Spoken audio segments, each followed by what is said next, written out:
Thank you, thank you, thank you. Please have a seat. Thank you so much. It's so wonderful to finally be here. Thank you all for braving the traffic and making your way here. I hear some of you got here a little early just to beat the traffic. Gosh, it's so good to be here. First, I want to say thank you to Dante and Aisha here from the Atlanta Music Project. I think you heard from Dante. There he is, right over here. And Jim, who just gave the introduction, is the one who made this possible. He's been a supporter and a contributor to our campaign. He's also on the board here for the Atlanta Music Project, and so he made the introduction, and all of this happened within the last 48 hours. So big thank you to them for making this happen. Where there's a will, there's a way, right? I'm so inspired to have been able to learn more about what Dante and Aisha and their team are doing here at the Atlanta Music Project, and getting to meet you, Dante, is an honor. Hearing about his story and how this all came to be really epitomizes a lot of what we talk about in this campaign, which is the principle of service above self. That in our lives there are these junctures, sometimes they're big junctures, and other times they may be just little choices that we make throughout the day, but they're choices about whether or not we want to dedicate ourselves and our time and energy into the service of others or serving our own interests. And I asked Dante, I said, well, what did you do before you came and started the Atlanta Music Project? He said, this was my first job. Straight out of college. And this was not the life plan he had envisioned for himself, but as he was going through school, he saw a need and an opportunity to step up and provide the kind of servant leadership to help those who maybe didn't have the opportunities that he had. So kudos to you, Dante, for bringing this vision to reality, and your co-founder, Aisha, really, really incredible. There she is. Aisha, wave your hand. Thank you.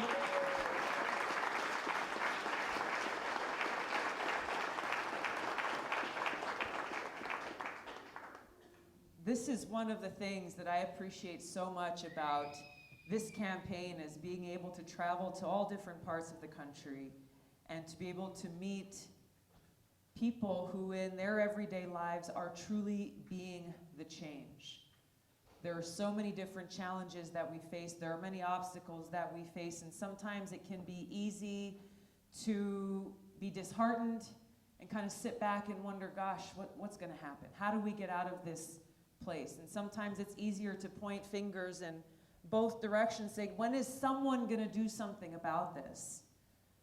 But what is so amazing is that everywhere we go, we're filling rooms like this with people like you who are not pointing your fingers in both directions. Instead, you're stepping up to be that change, to recognize that it is only when we, the people, stand up and make our voices heard and take action, doing our best to embody these principles of service above self, that we can bring about the monumental change that we need to see. The monumental change we need to see.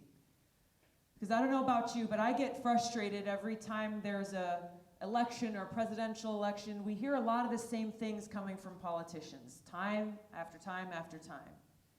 And I often wonder, gosh, why aren't we actually solving these problems? They're perpetual. We see things happening across generation and generation, and maybe Band-Aid solutions get put on these problems, or you hear a lot of lip service, but not a whole lot of actually solving the problems. You wonder why that is. There is a systemic problem that needs to be solved. A systemic problem. Now, I'm running for president to defeat Donald Trump. There's no question about that.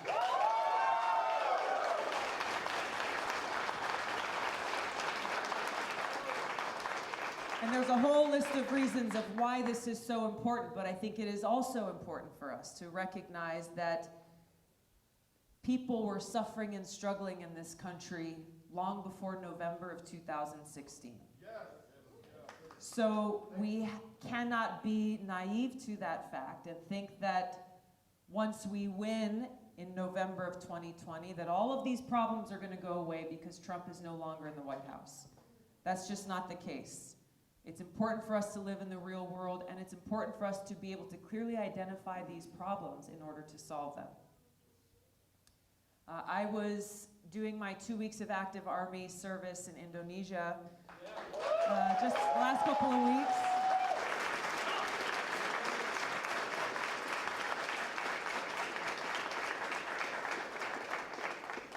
And it was a great training opportunity. It was a joint training exercise with the Indonesian military. We had soldiers and airmen there from the Hawaii Air and Army National Guard.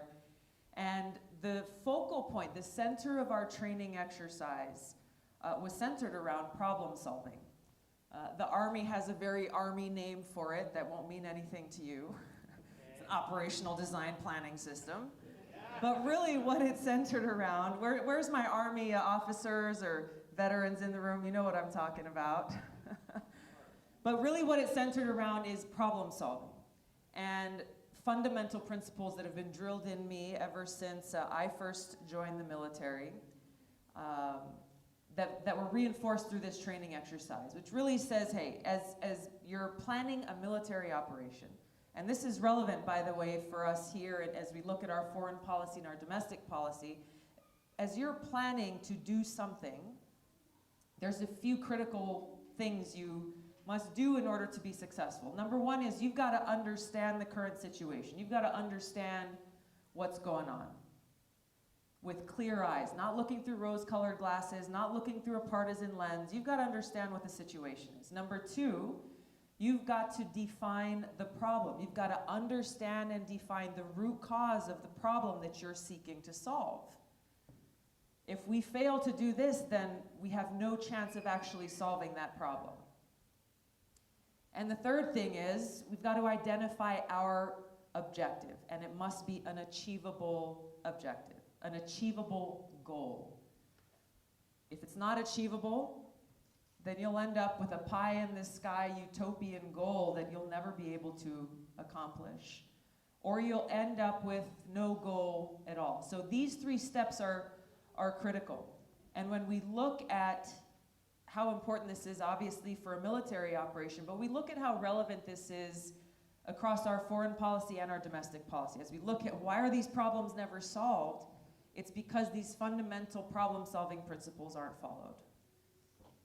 As we talk about our foreign policy, we can see how in Vietnam, Afghanistan, Iraq, Syria, Libya, in each of these examples, you take a step back, you can see how leaders failed to do these basic things that are drilled in us as service members from day one. Getting to the root cause of the problem in order to solve it, and not being corrupted by other interests. So we'll get a chance to talk about a lot of these different issues, but I wanted to get to the heart of how we actually solve them. And so when we talk about the systemic change we need to see, this is what we're talking about.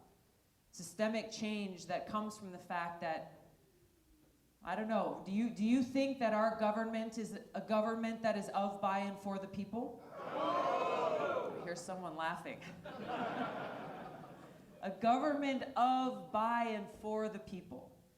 These powerful words that spoke to the vision for our country of the kind of governance that we should have. Instead, we have a government that is of, by, and for the rich and powerful, of, by, and for the very few elite who are part of the establishment, a group of people who are doing all that they can to preserve their power at the expense of the people, shutting out the rest of us. And when you challenge that power base, they lash out and react out of fear of losing that power. So we talk about a government of, by, and for the people. This is at the heart of the systemic change we need to make. This is what is at the heart of everything. Because when you look at issue after issue, look at healthcare, for example. And for us, as we sit back, we look at how our country is the wealthiest nation in the world. We as a nation spend far more on healthcare than any other country in the world. How is it that we have worse outcomes? Not by a little bit, a lot. We have far worse outcomes than any other country in the world. So our people are suffering even though we are paying more. How is that possible?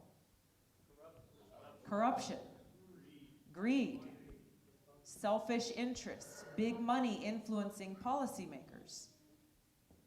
Now, the Affordable Care Act that was passed, it made things better for some folks. But one of the fatal flaws of the Affordable Care Act was that you had big insurance and big pharma who had a seat at the table helping to write that policy. So under the Affordable Care Act, their profits have skyrocketed. But we still have tens of millions of people in this country who either lack coverage completely or who may be covered by insurance, but their deductibles are so high that when they actually need it, when they have that healthcare emergency that they rely on that insurance for, they can't pay that $2,000, $2,500 deductible, leaving them where? In the lurch. The vast majority of families in this country are that one healthcare emergency away from total financial disaster. How did this happen? You have these lobbyists who are paid a lot of money and who give a lot of money to politicians to have that seat at the table. So that when in that original draft of the Affordable Care Act, they said that Medicare is allowed to negotiate for lower prescription drug prices with these prescription drug companies. That didn't make it into the final bill. Why? Those lobbyists saw that provision and got it yanked. Whose interest is that serving? Not ours. Not the people who are literally sitting at home at their kitchen table trying to decide if they can afford their medicine, but they may have to lose their home. Trying to decide between food and medicine, making these difficult decisions. It is not serving their interests. We have people who are reliant on these life-saving medicines every single day. But these prescription drug companies are ratcheting up their prices by thousands of %, price gouging people who can't live without them. This is what happens when you have a government of, by, and for the rich and powerful, leaving the people behind. Look at our broken criminal justice system. That is really an unjust system that rewards the wealthy while punishing the poor. The failed war on drugs that has disproportionately affected communities of color, communities of poverty, while communities of privilege and wealth are able to pay their way out of this system. Those who aren't able to afford it can't. This is why it's so important to end the cash bail system. This is why it's so important to end the federal marijuana prohibition. This is why it's so important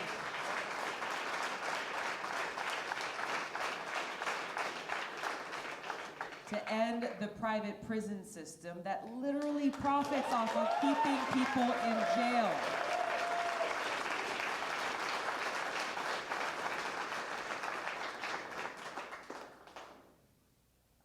It's disgusting when you think about it, but this is happening in a way that impacts our everyday lives. And we'll talk a little bit about these other issues, but I want to point to what's possible when we put service above self, when we put the interests of people above politics. A few months ago in Congress, we passed an important piece of legislation called the First Step Act, related to essential prison reforms that will help reduce recidivism rates and actually help people get out of prison and get back into a productive life, reunited with their families and with their communities. And it was not an easy bill to pass. There was a lot of controversy around it. There was a lot of partisanship surrounding it. But two friends of mine, one who is from Georgia, Republican Doug Collins, who was the top Republican on the Judiciary Committee, and another friend of mine, a progressive Democrat from New York named Hakeem Jeffries, who was the top Democrat on the committee. They decided to work together And they both got criticized heavily by members of their own parties, saying, Hakeem, how dare you work with Republicans on this? How dare you work with Donald Trump on this? And Republicans criticizing my friend Doug Collins, saying, how dare you work with these progressive Democrats? Getting attacked from both sides because people were more interested in partisan politics than actually helping people. They disagree on a whole lot of issues. They couldn't be more different ideologically, but they came together on this issue, recognizing this is an opportunity where we can come together and make a difference. So I was proud to stand with them and support the passage of that legislation against all of those attacks. We passed it out of the House of Representatives, I think, with over 330 votes of support coming from both parties. It eventually passed the Senate. Again, wasn't easy. And Trump signed it into law. Now, just a month or two ago, we've heard reports that over 5,000 people who were in prison are no longer in prison specifically because of this bill.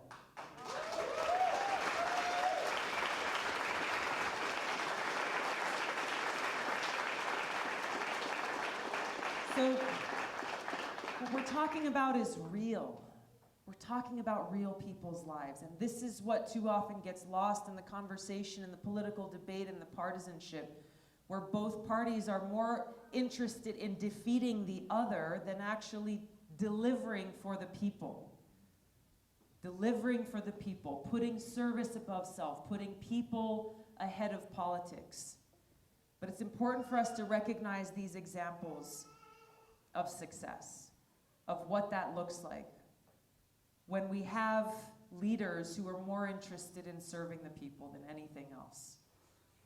This is what is required for us to make this systemic change, to make sure that every sick American in this country is able to get the health care that they need. Period. No matter who you are or where you come from or how much money you have, if you're sick, you should be able to get the care you need.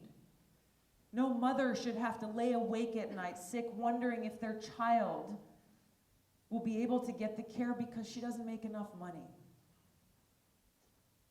That's not something that we in the United States of America should have to go through. I met a public school teacher in New Hampshire not too long ago. And I was meeting with a bunch of school teachers, and we were talking about issues related to education and funding for special education, very important issues. But as the meeting wrapped up and we were done, she grabbed me by the hand and pulled me aside. And she had tears streaming down her face. She'd been a teacher for over 25 years. She was continuing to teach because she was concerned for her son, who was born with a congenital heart condition. And she felt like she had to continue to work to make sure that he had health insurance because she couldn't live with the idea that he would need that emergency heart surgery and not be able to pay for it. And she begged, Tulsi, you have to do something about this. You have to take care of people like my son, whose life depends on being able to get that emergency heart surgery when he needs it. So rather than talk about this healthcare debate within the context of partisan politics, or you're a socialist or a communist or you're a capitalist or you're this, you're that, let's break it down to what's real, which is us as people, our families, our friends, our neighbors, and focus on how we can deliver the solution, how we can solve the problem.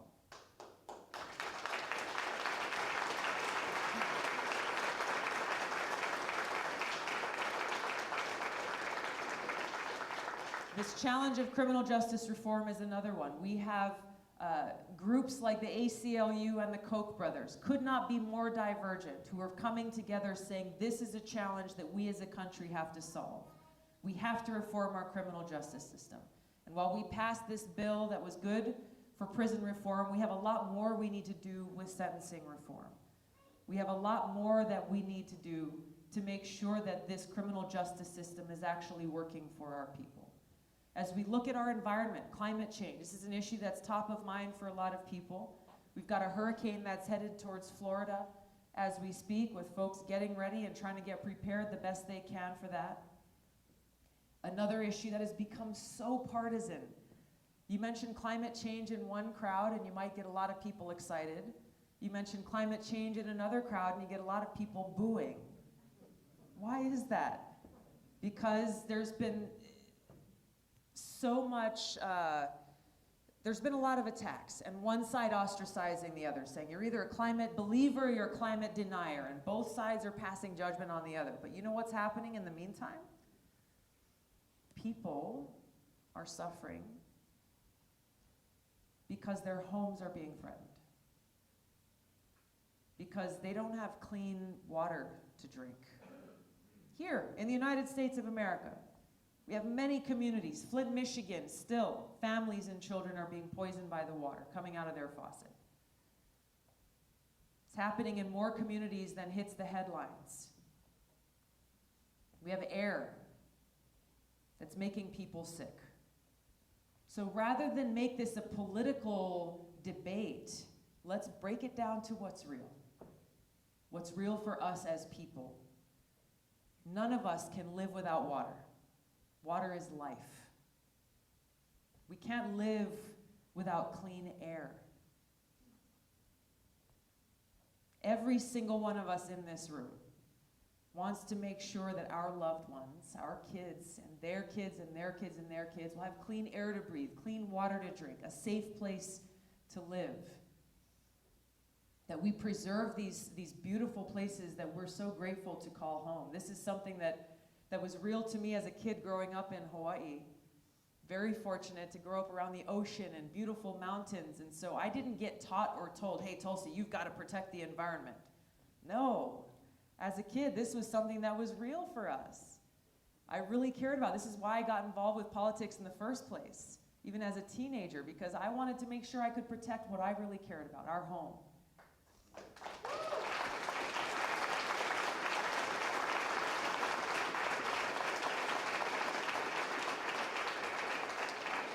And I've got a lot of friends, Democrats and Republicans, progressives and conservatives, that once we just start having these conversations, we find that we have more in common that we care about than we might realize.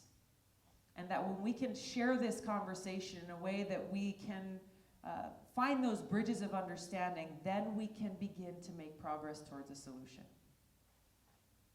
There is great opportunity before us. There is great opportunity before us to bring about this systemic change, putting people ahead of politics, putting the well-being of our people and our planet ahead of profits. And we can do so when we come from this place in our hearts that has driven all of us to be here today, that comes from a place of love and care for each other, for our home, love for our country, care for our future, making sure that we have one. When we come from that place,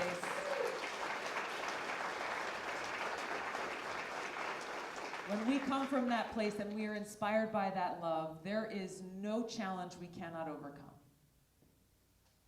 I often draw inspiration from Dr. King's amazing words, especially at a time when we are surrounded by hatred, we are surrounded by bigotry and even violence. And we look for that path forward. Where do we go from here as a country, as a people? Who are we? And Dr. King reminds us that darkness cannot drive out darkness.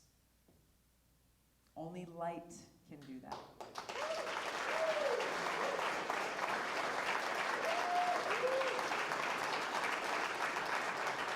And that hate cannot drive out hate. Only love can do that.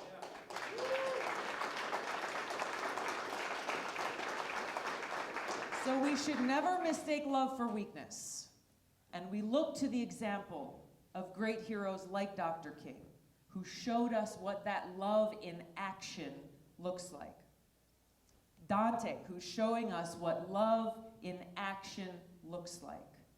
So many people whose names we'll never know, who show us every single day what love in action looks like. This is how we make this change. This is how we overcome these obstacles that can seem too great. The powers that be who have held on for so long, who think that they're the ones who will dictate the outcome of this election, forgetting that the power lies within the hands of the people. When we choose to lift our voices, motivated by this love and care for each other and for our country, retaking that power away from that establishment and dictating the kind of future we want to see for ourselves.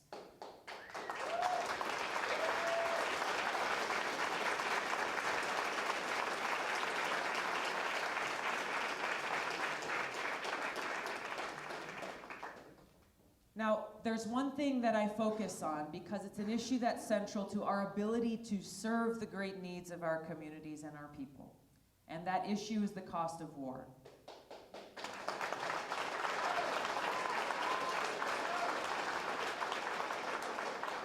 It's one that sometimes reporters are asking me, why do you talk about foreign policy so much? It's just one of the many issues that we face in this country. Failing to recognize that our foreign policy and the cost of war is central to every other issue, to our ability to serve the needs of our people. I want to take a moment to recognize our veterans who are here in the room. If you wouldn't mind standing, please, and just allowing us to thank you for your service. Thank you. Thank you.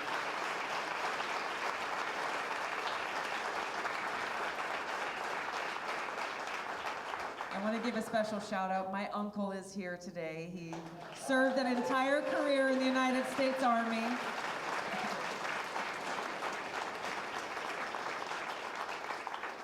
was a hard day when he laid down that uniform, but he is continuing to find other ways to serve. Veterans, people who embody this principle of service above self. Veterans who understand more than most what the cost of war means. Those of us who've deployed overseas,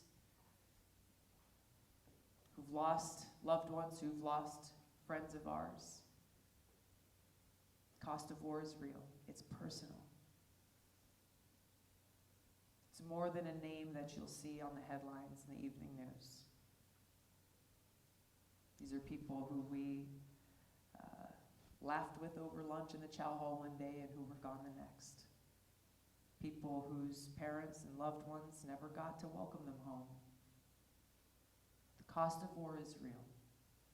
I served in a field medical unit during my first deployment to Iraq. In 2005, during the height of the war, where every single day I saw firsthand that high human cost of war. That takes a toll on those who pay the ultimate price. That takes a toll on those who come home who still deal and struggle with the both visible and invisible scars of war. Last a lifetime.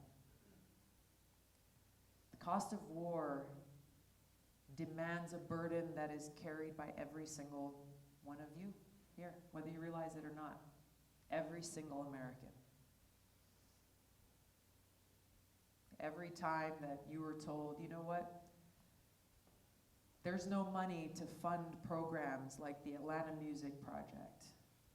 There's no money to make sure that you've got clean water to drink. There's no money to make sure that our education system is funded in the way that it should be. There's no money to invest in health care. There's no money. There's not enough money. There's not enough money. If you've heard anything from your politicians or from the government, you were told, well, we can't solve this because there's just not enough money. But often these same politicians are the ones who don't think twice about signing a check to send $4 billion to Afghanistan every month. That's what we're spending right now. $4 billion every month in Afghanistan. You think about, gosh, what could we do with that money here? How could that help our community? How could that help our family, our people? And you look at the fact that since 9/11 alone, we, the American people as taxpayers, have spent over $6 trillion since 9/11, over $6 trillion. That doesn't even include the cost of taking care of our veterans, providing them with the care and the services that they need. That doesn't even paint the full picture. Over $6 trillion. It's hard to imagine what we could do with that.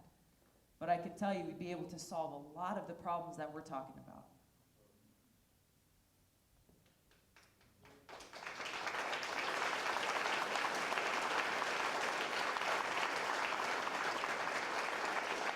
So this is why I talk about this issue. It is one that crosses party lines. It is one that we, the American people, recognize. That for too long our foreign policy has been driven by interests that do not serve our own, interests that do not serve our national security, rather interests that perpetuate a military-industrial complex that continues to profit off of perpetual regime change wars, and a foreign policy establishment whose identity is dependent on continuing these policies that are failing us. They are failing our service members. Those who raise their hands and volunteer to put their lives on the line for our country are failed by leaders who are not making those decisions about how best to serve our country. Instead, waging these wars for many other reasons. Wars, regime change wars that make our country less safe, that end up strengthening terrorist groups like ISIS and Al-Qaeda, that take such a toll on our service members and cause such destruction and loss of life in the countries where we wage these wars. And so now where we sit today, we're not just talking about this as an issue of the past. This is something that's continuing. This is something that the foreign policy establishment is continuing. Yes, in places like Syria, but even in Venezuela and Iran. Right now, this administration has put us in a position where we're on the brink of going to war with Iran. This is a crisis that Donald Trump created. John Bolton, yes, but Donald Trump is president and he's responsible. A war that would be far more devastating and costly than anything we experienced in the Iraq War. On us as taxpayers, on our service members, creating a further exacerbated refugee crisis, and a war that would not be confined within the country of Iran. It would extend far beyond that. It would become a regional conflict with many different countries involved. We're in a place now where we're entering a new Cold War with escalating tensions between the United States and nuclear-armed countries like Russia and China.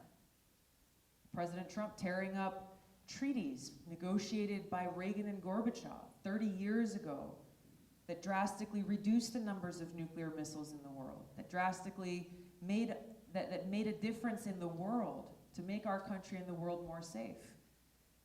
There were problems with it, sure, but rather than strengthening that agreement, being a force for good and for peace in the world, Donald Trump tore it up, walked away, and has now sparked an arms race, saying, well, we've got to build more missiles. We've got to spark this race, a race that can never be won. Who profits from this? Who benefits from this? Do we? No, it's those companies and those contractors that are getting multi-billion-dollar contracts right now to build more of these missiles.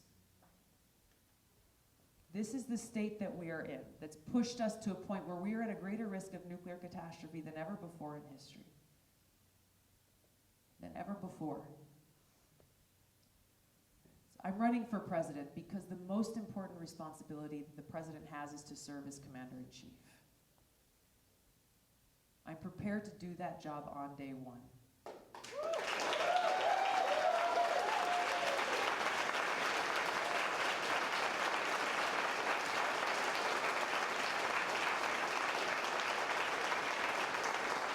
I'm prepared to do that job on day one, where I will end these wasteful regime change wars, those of the past and those that are being waged now.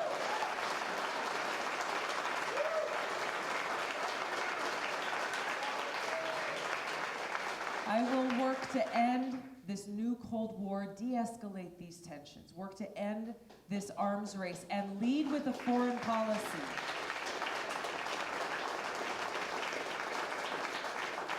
Lead with a foreign policy that makes it so the United States of America can actually be a force for good in the world. To be a force for good. Building relationships based on cooperation rather than conflict. Stop being the world's police and instead build those relationships.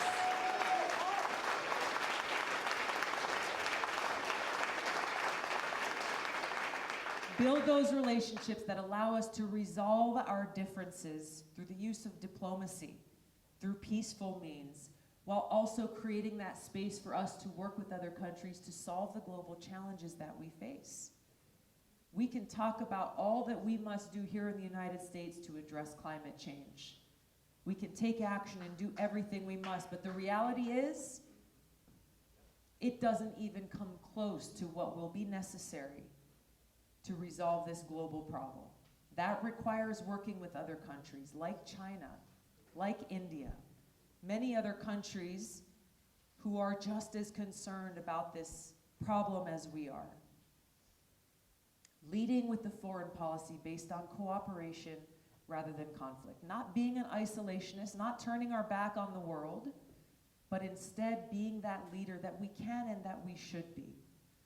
Focused on how we can promote peace, how we can keep our people and our country safe and make the world a safer place for all of us.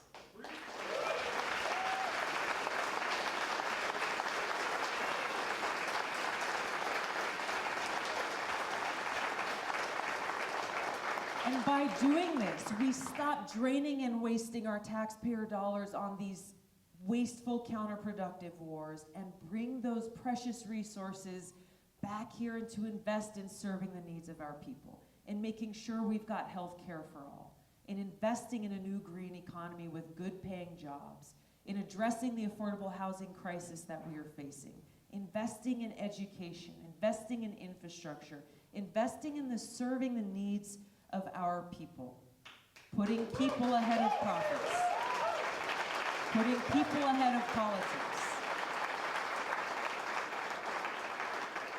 It is these principles that come from a soldier's heart of service above self that I will bring to you if I have the privilege of serving as your president and commander-in-chief.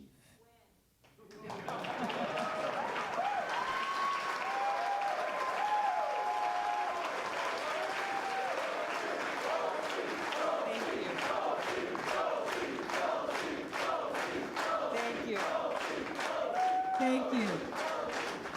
She said when. That can only happen when we, the people, rise up and make it happen. Now, if you've been paying a little bit of attention, there's a couple of folks who don't want me to win. They're doing a few things here and there to try to shut down my campaign. But you know what happens when I have to laugh when I see a lot of these smear attacks and this and that, because they underestimate us. I don't. I don't.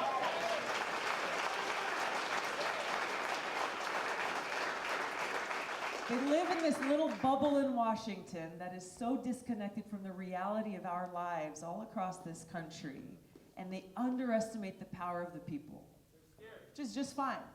Let them underestimate us. All that means is we've got our work cut out for us. We've got our work cut out for us. And I need every single one of you to stand with me. I need every single one of you to stand with me in this campaign and in this people-powered movement where we don't take any PAC money, we don't take any lobbyist money.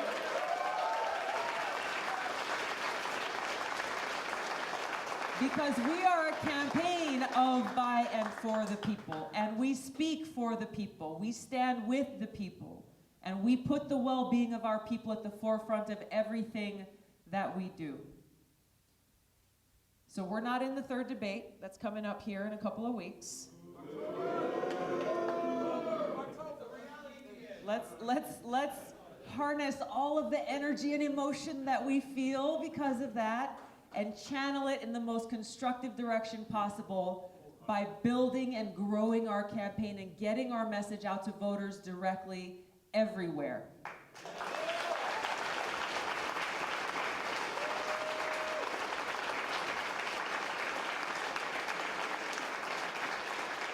Now, look, the debates provide a good platform. Get in front of millions of people in the country. There's no denying that. There's no denying that. Thank you. But those debates are not the only way that we can reach voters. They're not the only way that we win this campaign. Every single person in this room has a sphere of influence. Every single one of you. That's opportunity. And so that's my request of each of you here today. Join our movement. Start going through your phone. Start going through your Instagram and Facebook and Twitter. Start direct messaging people. Start with 10. 10's a doable number, right? Yep. 10's a doable number. Start with 10 people. You can ask them to make a contribution to our campaign, $1, $5, whatever they can do. Share why you are here. Share why you've joined this movement with them, from your heart, your story. It's the most powerful thing that you can do. Ask them to join us and ask them to do the same. This is how a people-powered movement grows and continues to build, defying the expectations of those who are already counting us out. I was laughing the other day when I started hearing from a lot of people in the media when they said, okay, you didn't make the third debate, are you quitting? Like, hell no! Hell no!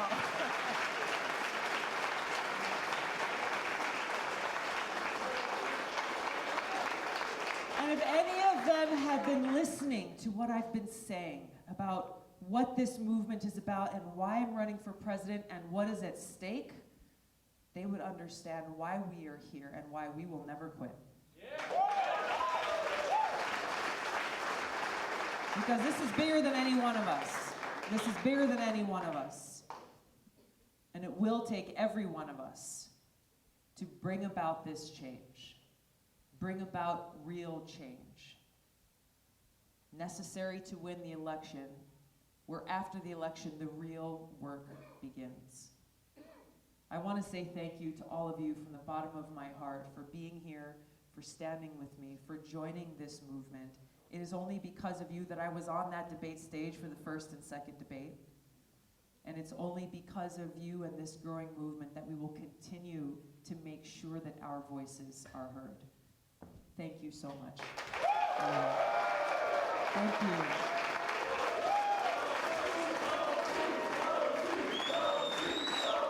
Thank you so much. You guys are amazing. Thank you so much.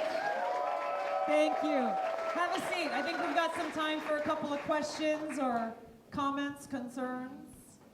Yes, sir. We'll start with you. Can you share with me, please, the group, Afghanistan? Yes. The problems that we faced, and there are some peace talks going on today, Yes. am I correct? Yes. The Taliban is at the table. And you know, if we make a deal with the Taliban, you know the group who is most at risk today in Afghanistan, women. Women. And should we leave, should our forces leave Afghanistan, you know, they've been doing this for 1,000 years, kicking the foreigners out. What are we supposed to do as a country? Well, and you've been there. Yeah.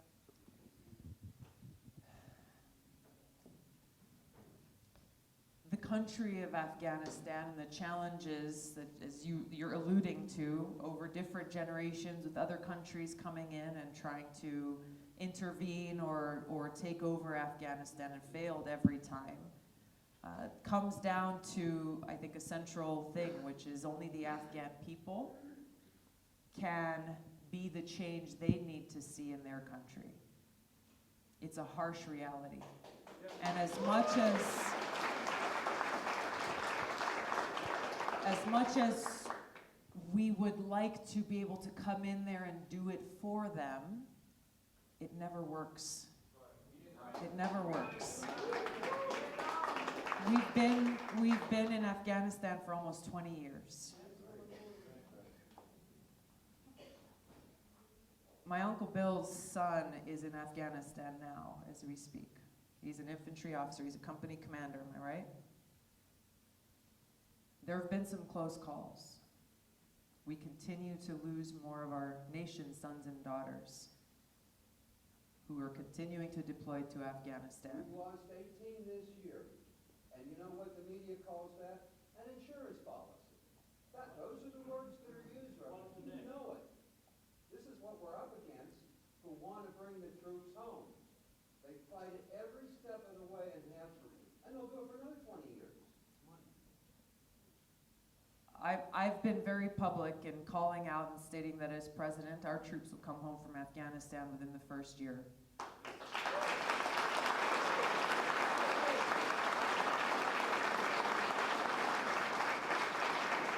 This is something that should have happened a long time ago.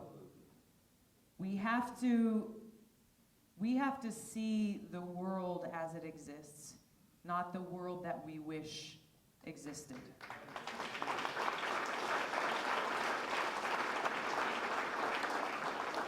So Afghanistan is going through some challenging times now. They have for as long as we've been there, and they will continue after we leave. There is deep-seated corruption within the Afghan government. There are deep-seated issues and challenges there that far exceed anything that we could do even if we had the ability. This is one of those situations where the Afghan people themselves will determine their own future. Thank you.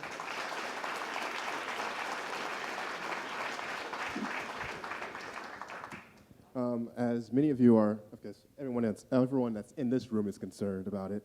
The biggest issue that's facing our nation, the greatest national security threat that we have, isn't the Taliban, it isn't Al Qaeda or Al Nusra or anyone over there. It's climate change, as we spoke about earlier.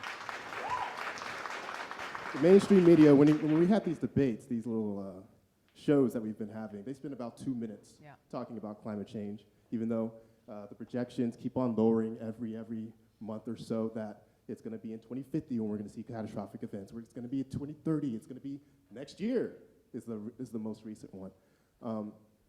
We need to act now. We need a president that's going to actually take this seriously, as it is the most serious concern that we've ever faced as a species. Are you willing to declare this a national state of emergency? And are you willing to mobilize resources in order to combat such a challenge? Thank you. Thank you for your question.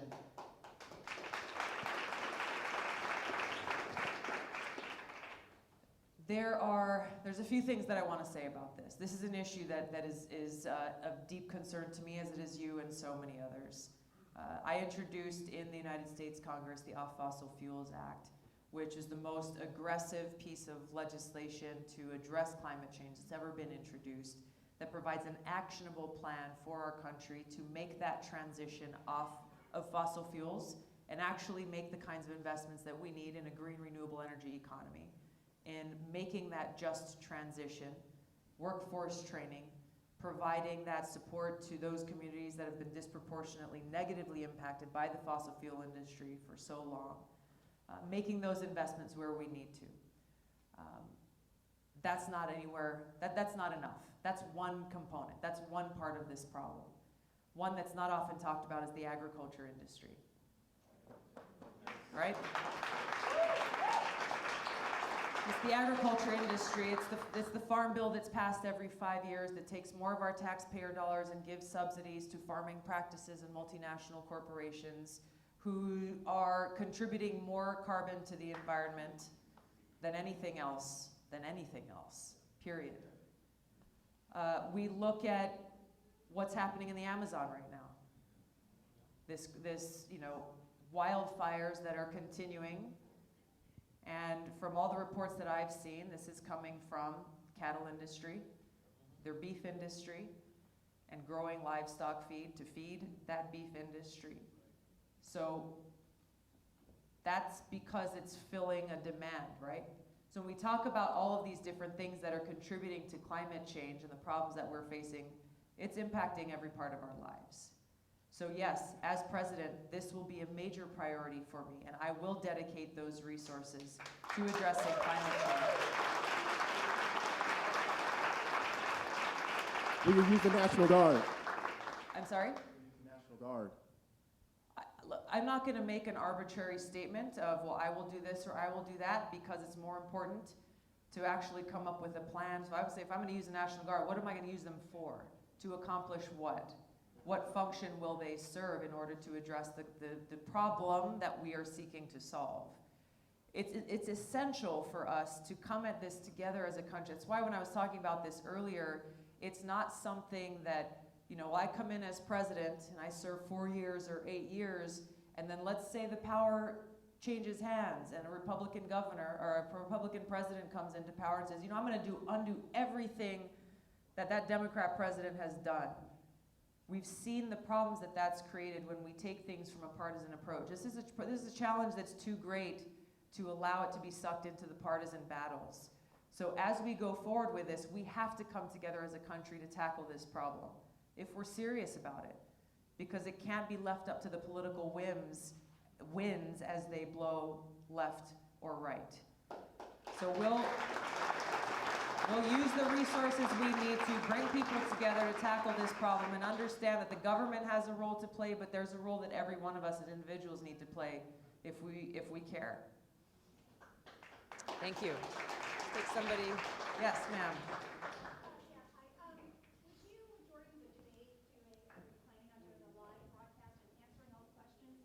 That the contestants on the debate stage are getting asked? We're kicking around some ideas on what would be the best thing to do during that day. I've been hearing a lot of people say that. I can ask you the same question. What's that? I can ask you the same questions and broadcast it live. Yeah. Suggestion received. We're working that out. We're working out what's the best thing that we can do. Yes. So, a follow-up question to Afghanistan. Yeah. I've heard all of your debates and all of your town halls, and you talk about Afghanistan a lot, and the $4 billion figure. Are there any other countries that you would be considering to pull out of, and what are the figures for those countries, and what's the combined total amount? And that would be dedicated to all the domestic problems here. Yeah. What I'm talking about is ending our regime change wars and the follow-on nation building that's followed, as we've seen in Afghanistan, for example. So yes, we still have troops in Iraq. We still have troops in Syria. We have troops deployed in countries all over the world. So I would come in as president and reassess what exactly are our troops doing in all these different places, yes, in the Middle East, but also in other parts of the world, and determine, does that serve our national security interests or not? And if not, then we need to bring them home.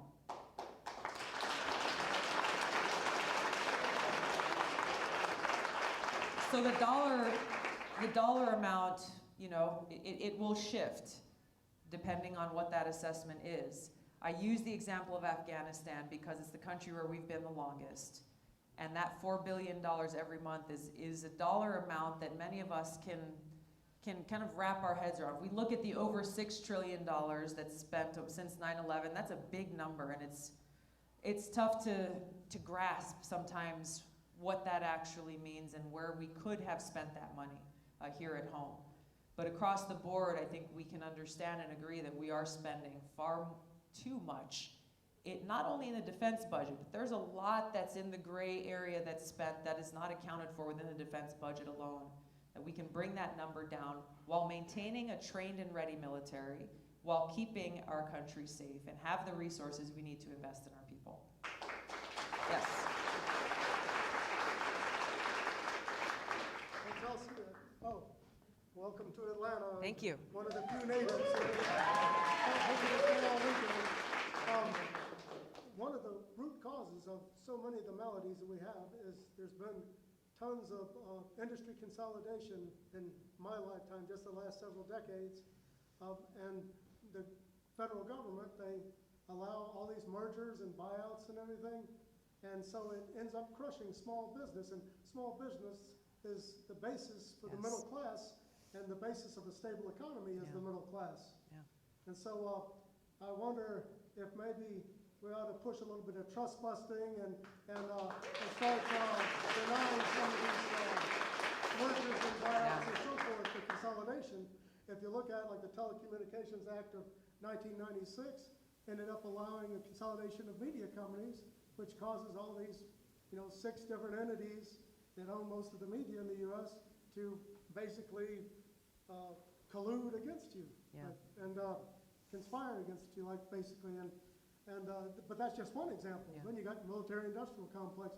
You got companies that are just so big and powerful that it's like going back 100 years with Rockefeller, Standard Oil, and all that sort of thing. And so, anyway, I just think that will solve a lot of problems. Thanks so much. Thank you. Thank you. This is so important. I grew up, my parents are teachers by training, but they're entrepreneurs at heart. So they started a family restaurant when I was young, and so I was 7, 8 years old, wiping tables and sweeping floors and contributing to the family business. My brothers were behind the cash register. Mom was in the kitchen cooking the food. We understand what it means to be a small business owner, a family-run business, and understand how 99% of the jobs created in this country are created by small business owners. That is not reflected in the priorities that we've seen in the policies that are passed in Washington, where you see a small business administration that doesn't have the resources it needs to help small business owners, to provide those relatively small amounts of capital that a small business needs to start, but that's very difficult to get sometimes. And a small business administration that's mired in bureaucracy that makes it very difficult for an entrepreneur to navigate through and find those resources that are available. We see trade policies. You mentioned antitrust laws. They're not used very often, and so we have these monopolies that are built up in place that end up having so much power that they gobble up any small businesses that seek to try to compete with them. We see this in the big tech industry especially. But we also look at our trade policies. Our trade policies that disproportionately benefit those large corporations and multinational corporations, and ultimately that lead to shutting down small businesses and the loss of American jobs. So trade is important, and with the internet, there's a lot more opportunity for small businesses. I've got friends of mine who have small businesses, and they only have less than 10 employees, but they're able to sell their products and export to other countries, which is great. We should have a fair trade system, but one that places the value on our small businesses and our workers that they deserve, rather than keeping the power vested into the hands of the very few. Thank you. Yes. Thank you, and welcome to Atlanta again. Thank you. I don't have a question so much as a statement, but politically I would fancy myself more as an independent than either one side or the other, and it's because it's easy to become disillusioned with all the ignorance back and forth, as you mentioned earlier. Yeah. The reason why I'm here, and the reason why everybody is here today, I would like to say, is that you're actually an inspirational figure, that I would like to say that I can see you being president. I really can. And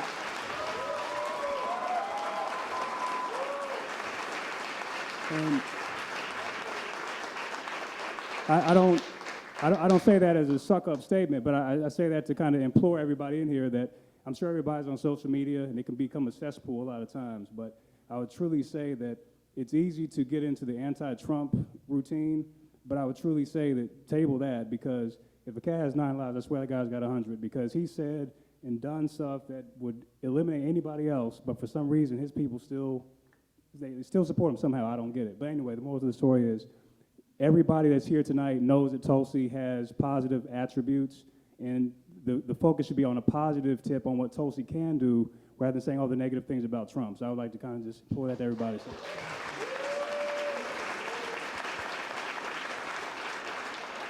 Thank you so much. You said that very well, and it is such an important thing that so often our politics, people get turned off because it's like, you know what, vote for me because I'm not as bad as that other guy. How terrible is that? Vote for me because I'm not him.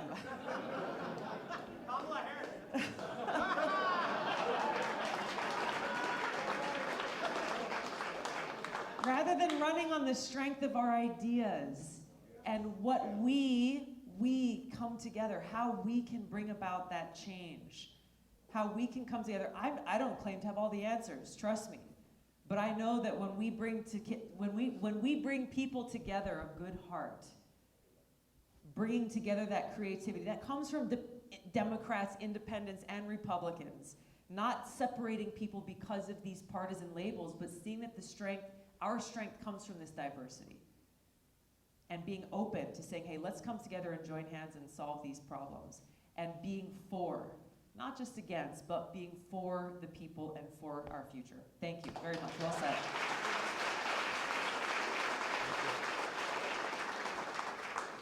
Thank you so much for your courage. After 9/11, I watched in horror as this nation got wrapped up in war. And I knew it was a mistake. And even in Los Angeles, people were saying I was crazy. And to this day, I'm so disgusted with what we're doing in Syria. Most people don't know the despicable things our government has been doing in Syria. You do.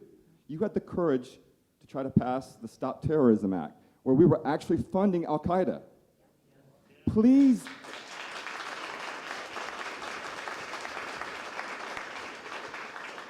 hold your fellow Democratic candidates to account. They need to answer why they did not support you in that.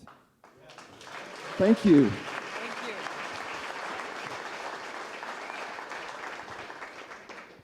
Thank you. I'm going to ask for your help to do the same. It's up to us all as voters to hold candidates, elected officials to account. Rand Paul actually co-introduced that legislation with me in the Senate, the Stop Arming Terrorists Act. Again, Rand and I can disagree on a host of issues, and we do, but on issues like that, he had the courage. Was a bipartisan evil, both sides. Exactly. Bipartisan evil, but our bill was a bipartisan bill to bring about an end to that evil. However, Rand Paul was the lone senator who sponsored that bill. The only senator who sponsored that bill. There was, exactly, what happened to the other 99? I'm still wondering the same thing. But you raised an important issue about holding leaders to account, and that there are these things that are happening within our own government that we've got to bring about an end to and have the courage to stand up to those who made those decisions in order to do so. Thank you. Listen.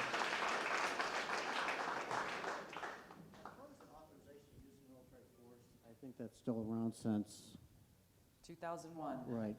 Is there any hope of getting that to be taken off the floor? Because right now Trump has got an open ticket to go into a war. Yeah, it's really dangerous. This authorization that was passed after 9/11 in 2001 basically said that it authorizes the use of military force to go after Al-Qaeda or affiliated terrorist groups.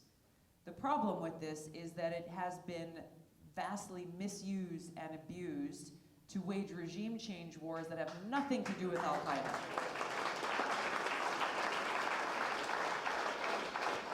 And once again, this is not just a problem of the past. If you listen to what Secretary Mike Pompeo is doing, he is laying down these breadcrumbs, trying to link Al-Qaeda to Iran as an excuse to use that authorization to send our troops to go and fight a war with Iran. And that's a big war. It's a huge war. It's one that would be far more devastating than anything we saw with Iraq. He started by designating Iran's military as a terrorist organization, something that's never been done before by any other country in the world, by us or any other country. To designate a foreign country's uniformed military as a foreign terrorist organization. Why would he do that? Surely the Congress realizes the danger of giving Trump an open ticket. There is bipartisan concern about the fact that Secretary Pompeo and others in this administration have not, even when asked directly, ruled out the use of the 2001 AUMF to go to war with Iran.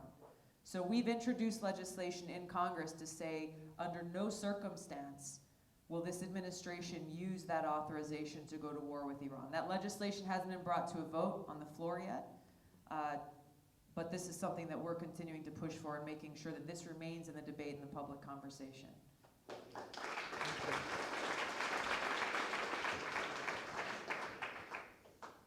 Hey Tulsi, my name's Trey and I'm a student at Emory and I'm also from Texas. Nice to meet you. And in 2014, a federal district court in Texas applied the traditional state action doctrine to dismiss a lawsuit filed by a private individual against Facebook. The court explained that the First Amendment governs only governmental limitations on speech. Should the government regulate social media sites as a means to prevent fake news and misinformation?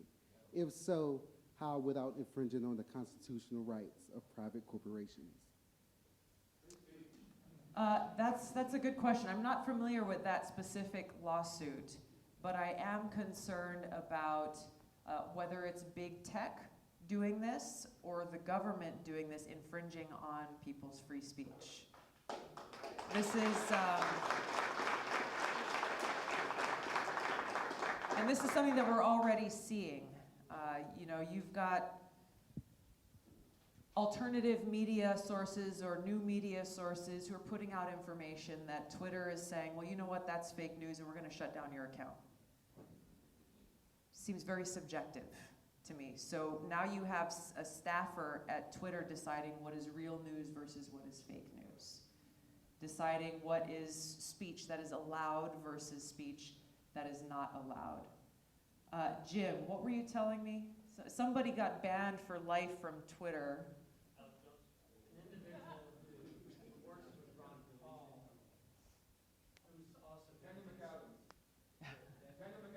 There you go.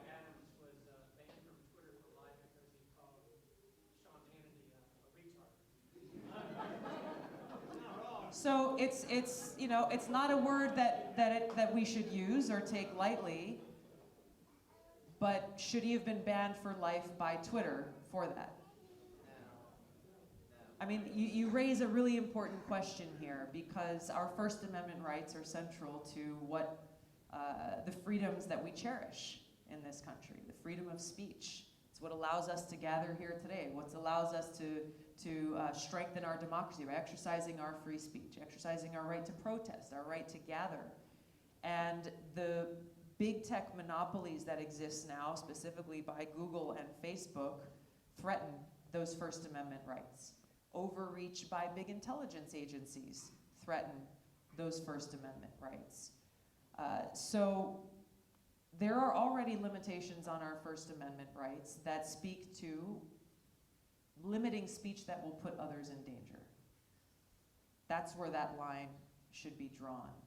We have to be very careful about not limiting or shutting down the First Amendment rights, freedom of speech for those who we disagree with.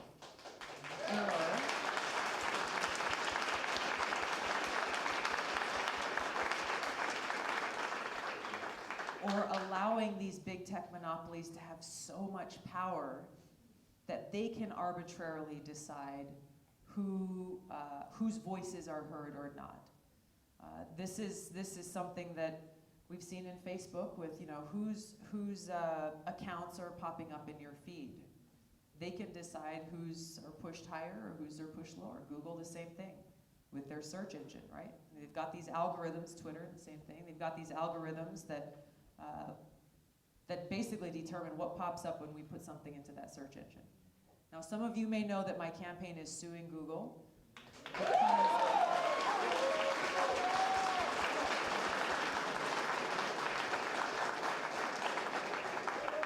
because of this concern. So you talk about our antitrust laws, right? You talk about how these monopolies have so much power. And so for those of you who don't know, what happened was after the first debate, I was the most Googled candidate of anyone on that debate stage. And so obviously our campaign was hoping that that would be the case, and so we got our Google ads ready, we had videos ready, hoping that, hey, if somebody punches in, hey, who is Tulsi Gabbard, that our videos, my website would pop up so they'd be able to learn more about who I am, my campaign, and what I stand for.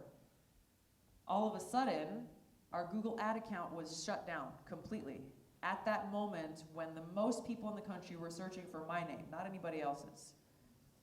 And so our tech team, they started calling Google, emailing her, saying, hey, what's going on? Like, if there's something wrong, let's fix it and get this back started again.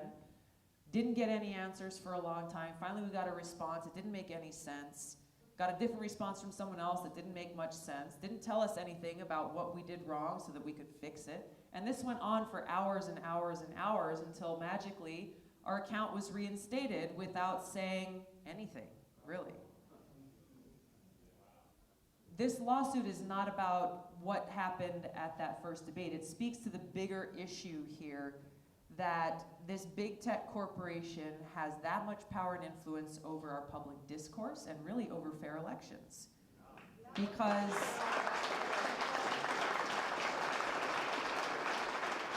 if this could happen to me, to my campaign, I'm a sitting member of Congress. I'm a soldier in the United States Army. I'm a United States veteran, and I'm running for the highest office in the land. If that can happen to my campaign, could happen to anyone running for office at any level in the country, any election, could happen to any person, really. That's a lot of power. I don't think they should have that much power. I think we should break up the big tech monopolies and provide that regulation to protect our freedom of speech. All right, we're gonna take one last question. I wanna have a chance to be able to take a few pictures with you guys if you're interested. Yes, sir. That's you, looking over your shoulder. Oh, we'll get you too. All right, so as one of your Republican supporters, this issue... Thank you.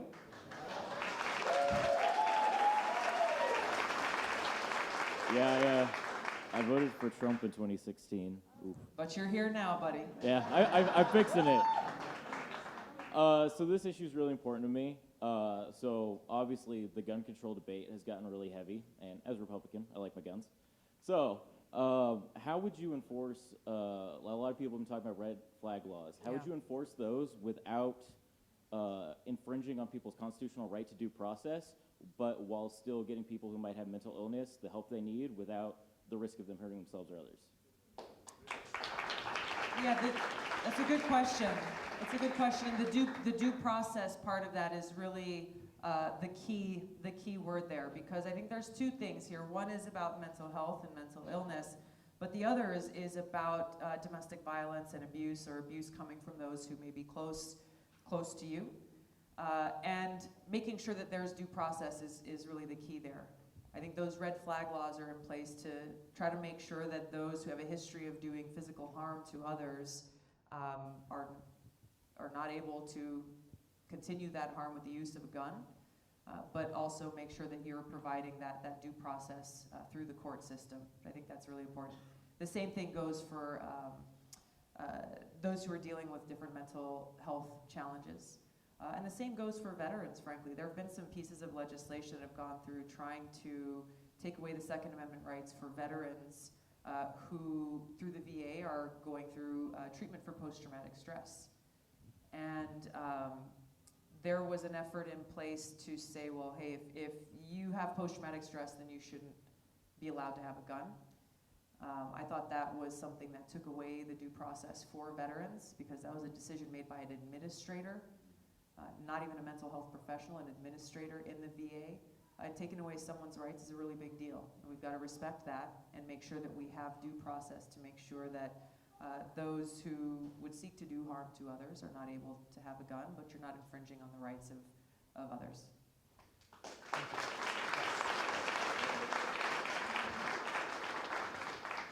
So as president, would you stand up to or withdraw funding from U.S. allies when they do the wrong thing? Would you stand up to the Israel or the Saudi Arabian lobby when they commit human atrocities? Thank you. Thank you for your question. We here in the United States should not bend the knee to any other country.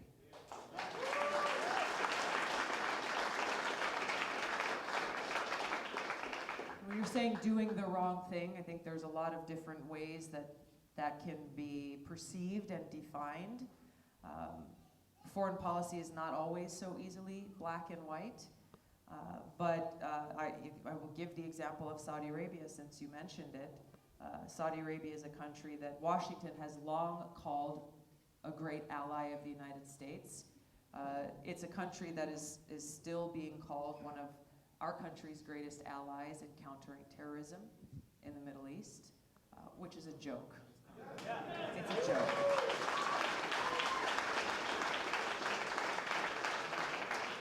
So I've supported legislation in Congress to stop selling arms to Saudi Arabia, to stop providing support to Saudi Arabia, to end United States military support for Saudi Arabia's genocidal war in Yemen.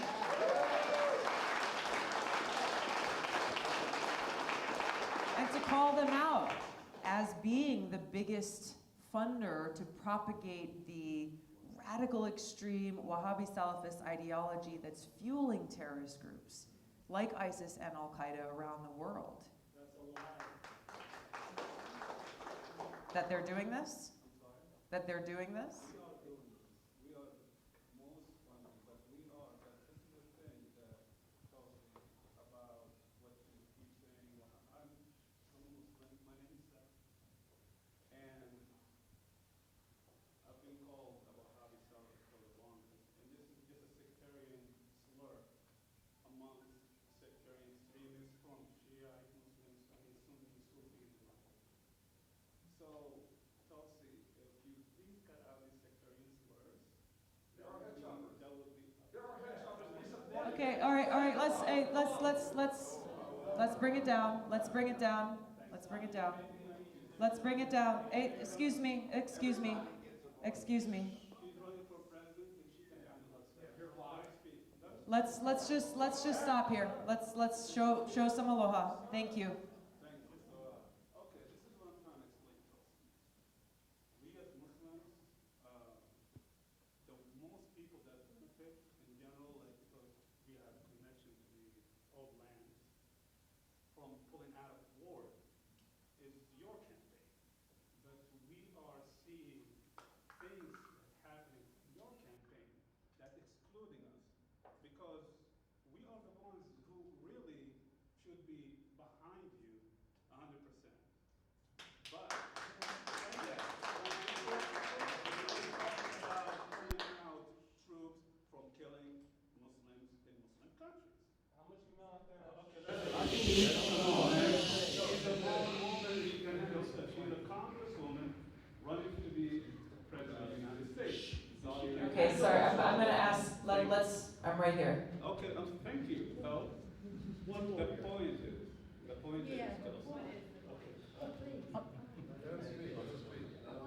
We do.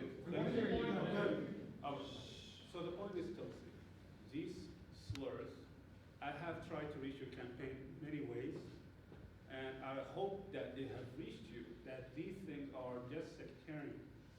These are just sectarian slurs between this and that. Now, you could call Al-Qaeda by your name, and I will As support I you on do. that. Thank you. You can call, but for you to pick a faith or a sect, and then using the slurs that they are called with to point them out is what is offensive to these people because Al-Qaeda, first of all, there is no such a thing as Wahhabi. It's just a slur. Nobody ever in this world called themselves Wahhabi. You can't find a Muslim, whether even Al-Qaeda or whatever you want to use, Al-Qaeda or ISIS of them, they never call themselves Wahhabi. It's just a slur. It's a sectarian slur between Muslims. We have our problems like anybody else. Okay. So, this is what I have to say. Thank you. Thank you.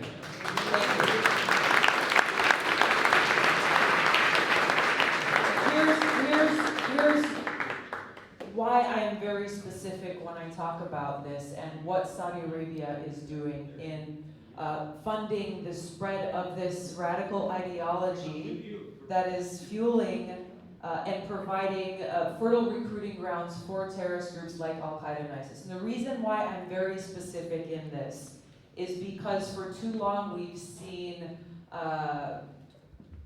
some people saying, well, all Muslims are terrorists. If you look at Al-Qaeda, they represent all Muslims, and that's a problem because it's not the truth. It's not the truth. And there's a very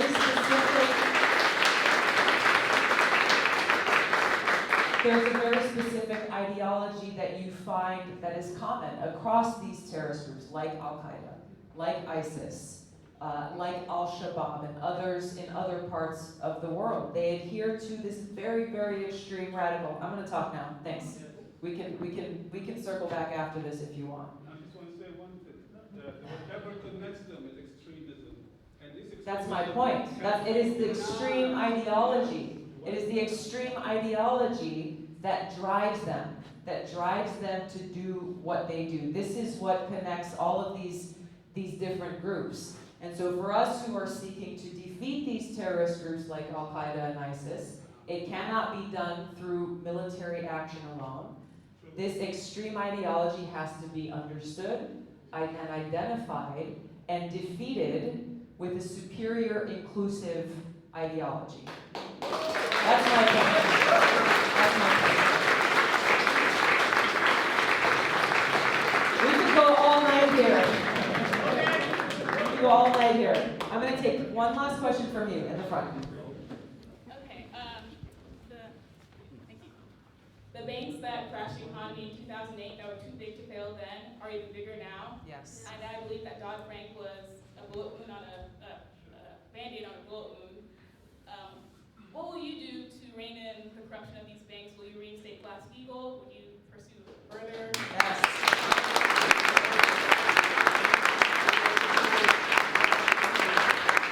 Thank you for your question. Look, Dodd-Frank was a bill I think that had good intentions, but once again, the big Wall Street banks had a lot of influence over making what could have been a very strong, impactful bill into something that was relatively weak. It resulted in the reality that you've pointed out today, that those banks that were too big to fail then are even bigger today.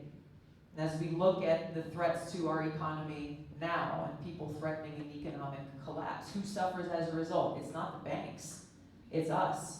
It's the people. So absolutely, yes, I support reinstating the Glass-Steagall Act to make it so that these banks cannot continue to gamble with their money.